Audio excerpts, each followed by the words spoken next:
till we got to the house park at somewhere around 1 p.m. So you as a journalist, I'm sure whilst you were covering this, you were also thinking about the effect or impact of the demonstration. Did you see this demonstration as much as it has been hyped? Not to that extent, because when I spoke to Ishmael Asare earlier, he said he was expecting over 250,000 people. Oh my God, he was expecting that Accra would grind to a halt because of this demonstration. But I didn't see that. Accra didn't grind to a halt. Accra did not grind to a halt. There was no lockdown. There was no lockdown. Shops were closed, yes, but not as many people as were expected actually joined this demonstration. So you were not impressed with the numbers, technically? Not at all. I mean, I know I do not want to pinch you to tell me the numbers in your estimation because you couldn't count, of course. But some say 10,000, some say a handful of agitated NPP supporters. Where will you be? A handful would not be fair to the demonstrators. We would have roughly over 20,000 people demonstrating today. Over 20,000. Over 20,000. That was huge. So when you started the demonstration, the numbers were not impressive. Yes, when we started the demonstration, as you went on. When we started from the Obra spot around 9 a.m., the numbers were not impressive. As we progressed steadily, the people also trickled in one by one. So gradually, the number grew up, but not up to 250,000. Would you say the message was clear? The message of the demonstration, the import that the NPP wanted Ghanaians to feel, did it come out?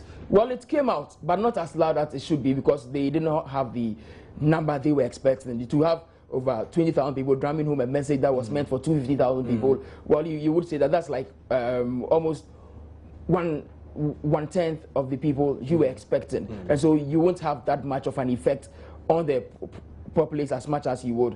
And to me as well, the route, then again, was an issue. They wanted to use UTC, but the police wanted them to use TUC. But they ended up using UTC, the Central Business District.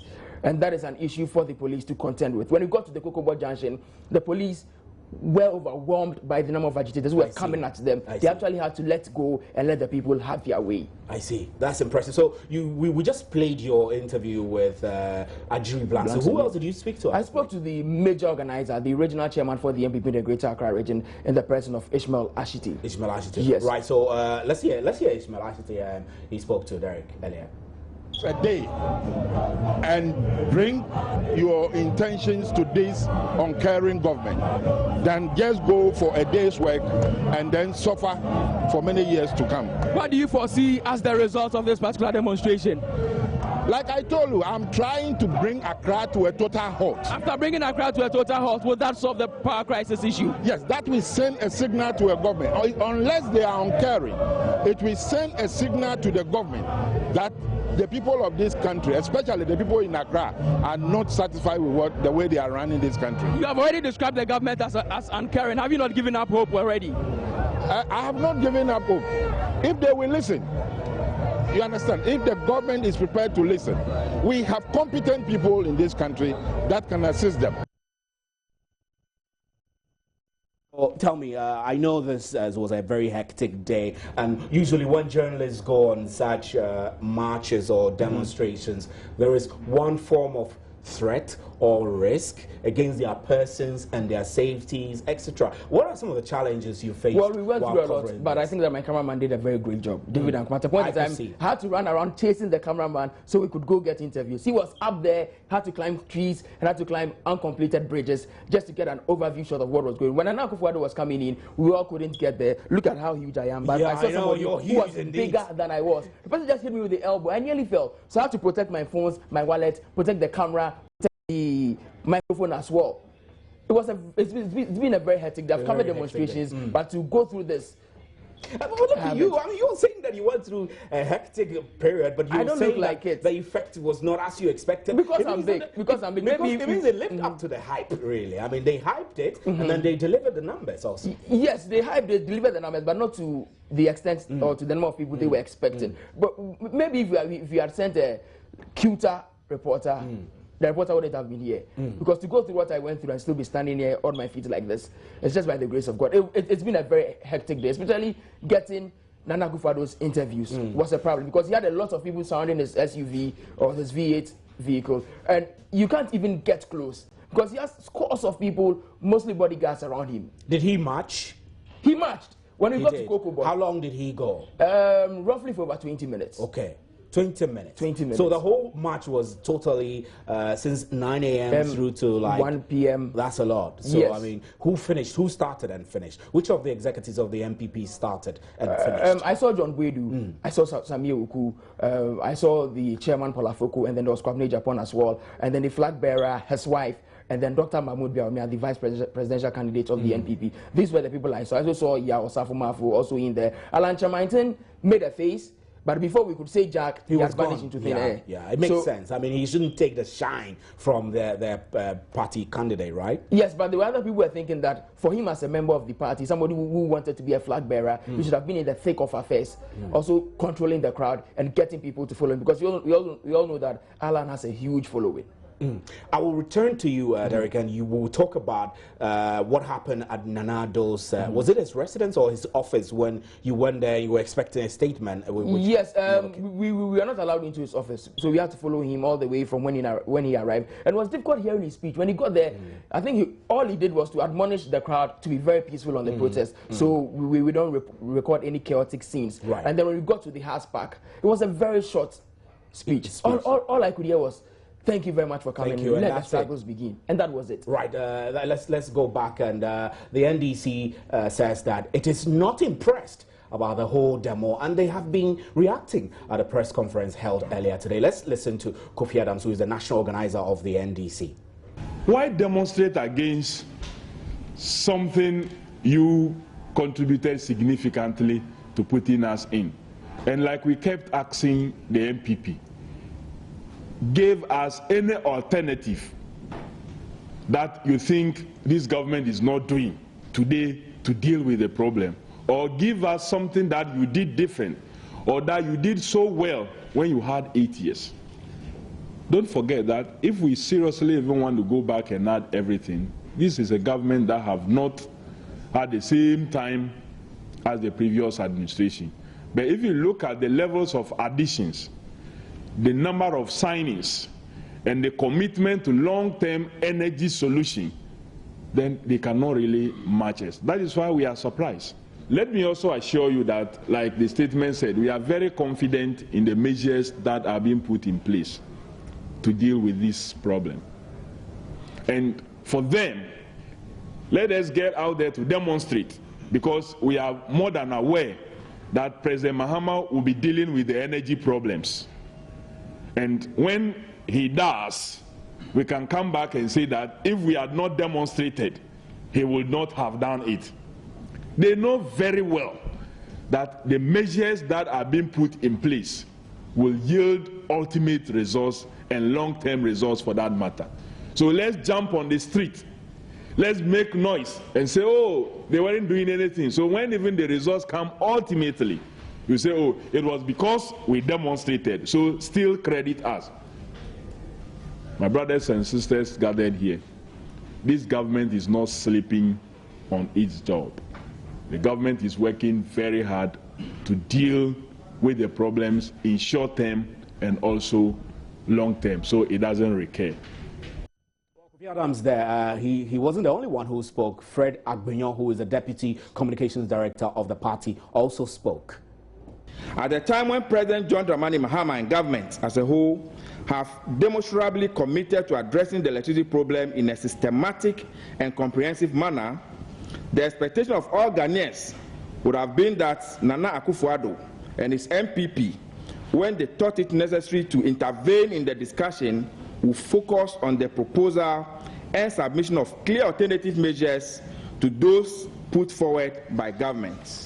Rather, they choose to cement the widely held notion that the NPP, as presently constituted, is totally bereft of any new ideas and suffers a chronic inability to advance alternative to government policies.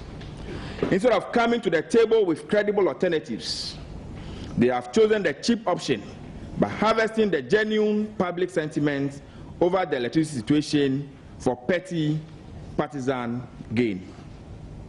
By choosing this path, the NPP has shown that it's simply not up to task of contributing meaningfully to national development. We wish to assure all Ghanaians that the NDC party fully identifies with their concerns on the electricity situation. We are firmly behind President Mahama and have confidence in the viability of the measures he has put in place to address the current challenges. We call on all Ghanaians to reject outright the NPP's brand of politics that celebrates every national setback for the sole purpose of achieving narrow political ends. Right, so you heard Fred Agbenyo there. He's a deputy communications director of the NDC. The key question of whether the NPP is morally justified in going on a demonstration to demand answers for some of the challenges they themselves faced while in office. It's a critical issue that have been in the political discourse. Now we're trying to raise onto the telephone line a political science lecturer from the University of Ghana to join the discussion, but we're not getting him. He agreed to speak to us. When we raise him, we will explore that angle of it. But let me put it to you, Derek. This question of whether the NPP is morally justified in going on this demonstration, did you have the chance to put this question to any of the organizers or executives of the party? Yes, after the demonstration had ended, we spoke to the chairman of the New Patriotic Party, Paul Afoko. He says that the NPP has every right to hit the streets because before they left power, they had a lot of storage capacity as regards power generation and usage, and they left that in the care of the NDC. So if the NDC has, as he put it, messed everything up, quote unquote, they have every right to hit the streets to demonstrate. So to them, as a party, they won't sit idly by and watch what they left behind for the NDC government to just dwindle just like that. And so this is the first of its kind in Accra. They will do other ones in the other regions. So what he said essentially was that they have the moral right to do that, and we should expect subsequent demonstrations from the New Patriotic Party. Right, let's go on to the telephone lines now and speak to Dr. Evans Agre-Darko, who is a governance expert. He's joining us now. Good evening, sir. Good evening. So let's quickly start. What's your impression about this demo? Well, as you are aware, demonstrations have actually been part of our body politic before independence. If you look at the struggle for independence, demonstrations play a critical role. Of course, even after independence, we still had some, especially governments that allowed democracy to work or constitutionalism to operate. We still experience some demonstrations. And of course, as a Republican, you know that the Constitution has guaranteed that. We saw in the Republic, one critical demonstration that we witnessed, which had a huge impact in this country going back, was 1995 when we experienced this demonstration. That's right. That was largely as a result of the introduction of the VAT to what do you call it?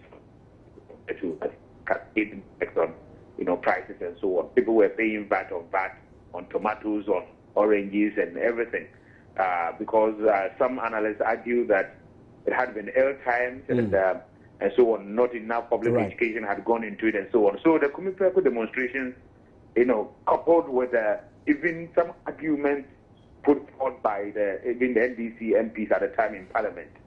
Some even refer to the value added as very augmented trouble. That is how even some NDC MPs describe it. And even one Doc, I'm afraid we don't have a lot of time. We just wanted to focus on this particular demonstration. You've given us very important background from the Kumipeku era. I wanted to get a fair understanding whether in the dispensation we are in today, the challenges we face with energy, the NPP is justified to hit the streets with such a demonstration, especially when they also face similar challenges of energy shortfalls whilst they were in power.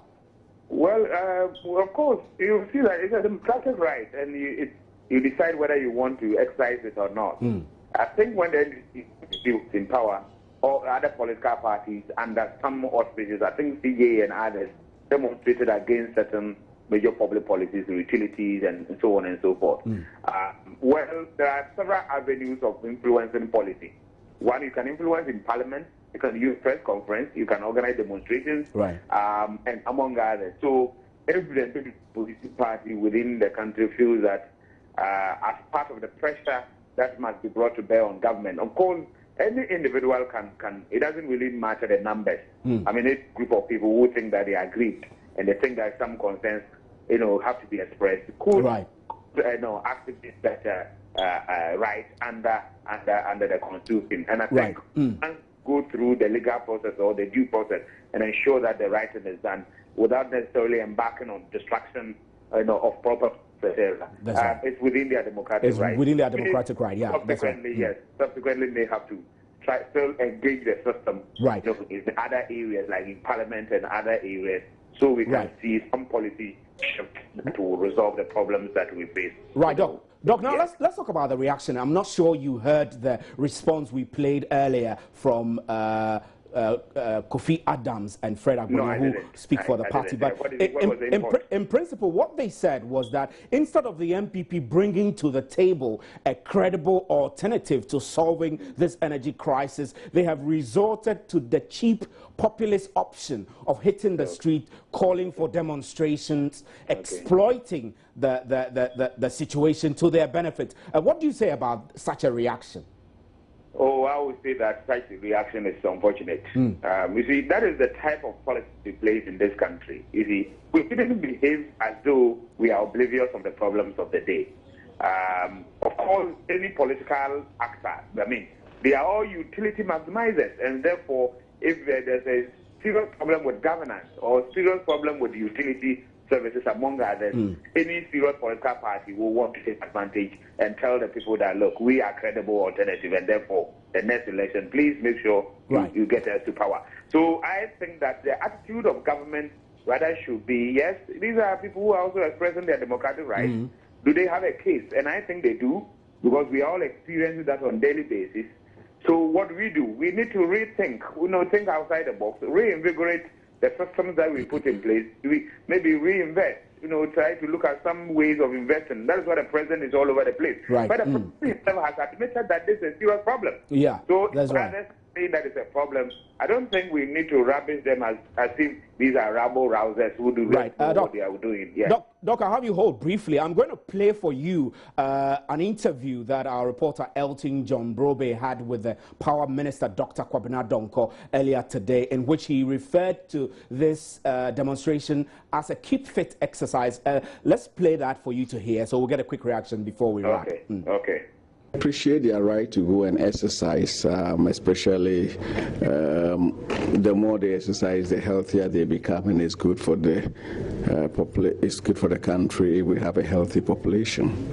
That is their right. They have the right to exercise, but my responsibility is to provide the solutions that I am working on. That I remain focused, and that by the grace of God I will deliver.